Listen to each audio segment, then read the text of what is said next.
दोस्तों, क्या आप जानते हैं एक समय बलराम जी ने क्रोध में भरकर हस्तिनापुर पर आक्रमण कर दिया था। क्या भीष्म पितामह बलराम जी से टकरा आए थे?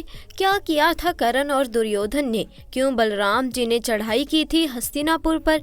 इस रोचक वृत्तांत को पूरा जानने के लिए वीडियो के अंत तक बने रहें। दोस्तों, भगवत पुराण के दशम स्कंद तथा ब्रह्म पुराण के अध्याय 84 में इस कथा का वर्णन हमें मिलता है। जामवंती नंदन साम जब अकेले ही बड़े बड़े वीरों की उपस्थिति में स्वयंवर से दुर्योधन की कन्या लक्ष्मणा को हर लाए थे, इससे कौरवों को बड़ा क्रोध हुआ। वे बोले, ये बालक बहुत ढीठ है, देखो तो सही, इसने हम लोगों को नीचा दिखाकर बलपूर्वक हमारी कन्या का अपहरण कर लिया। वह तो इसे चाहती भी ना थी। अब इस ढीठ को पकड़कर बांध लो। यदि यदुवंश लोग रुष्ट भी होंगे तो वो हमारा क्या बिगाड़ लेंगे? यदि वे लोग अपने इस लड़के के बंदी होने का समाचार सुनकर यहाँ आएंगे तो हम लोग उनका सारा घमंड चूर चूर कर देंगे। ऐसे विचार करके कर्ण, छल, पूरी सभा, यज्ञकेतु और दुर्योधन आदि वीरों ने साम को पकड़ लेने की तैयारी की। जब महारथी साम देखा कि धृतराष्ट्र के पुत्र मेरा पीछा कर रहे हैं, तब ये धनुष लेकर अकेले ही रणभूमि में डट गए। सामने कर्ण आदि 6 वीर जो अलग अलग 6 रथों पर सवार थे, 6 बाणों के साथ अलग अलग प्रहार किया। इसके बाद उन 6 वीरों ने एक साथ मिलकर साम को रथहीन कर दिया। 4 वीरों ने एक एक बाण से उनके 4 घोड़ों को मारकर, एक ने सारथी को, एक ने साम का धनुष काट डाला।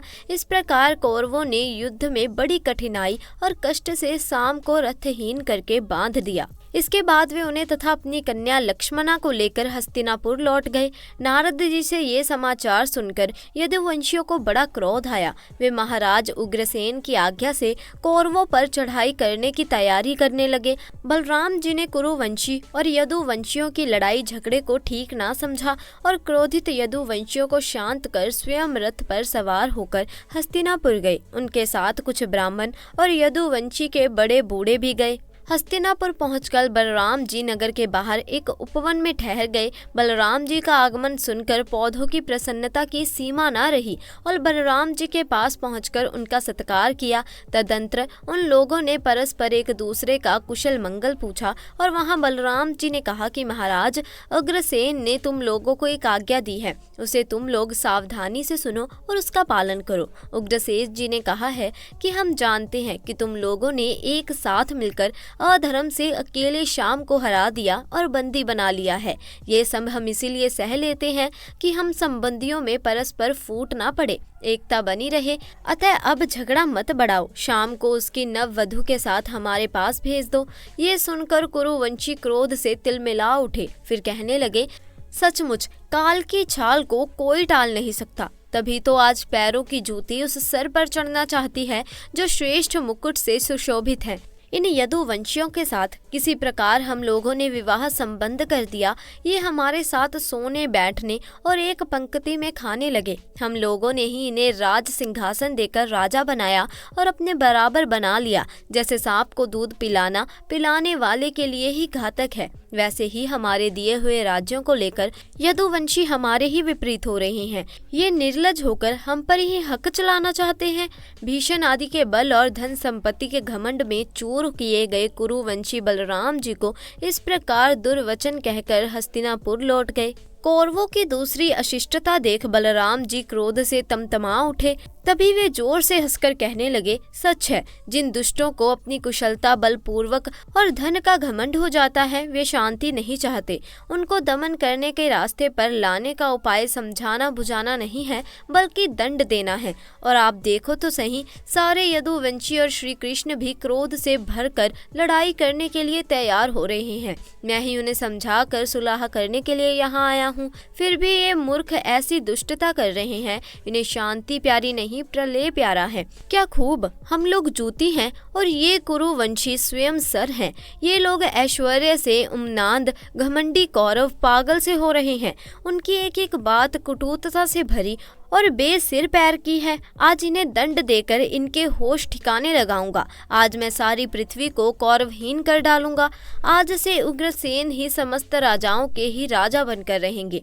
अब मैं इस पृथ्वी को कौरवों से रहित करके ही द्वारिकापुरी को लौटूंगा। भीष्म, कर्ण, दुर्योधन, द्रोण बहालिक तथा अन्य कौरवों को उनके हाथी घोड़ा और रथों सहित मार डालूंगा और शाम को उनकी पत्नी सहित द्वारिका ले जाऊंगा।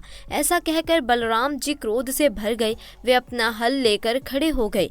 उन्होंने अपने हल का मुख नीचे की ओर किया और चार दीवारी की जड़ में धंसा कर खींचा। इससे संपूर्ण हस्तिनापुर डगमगाने लगा।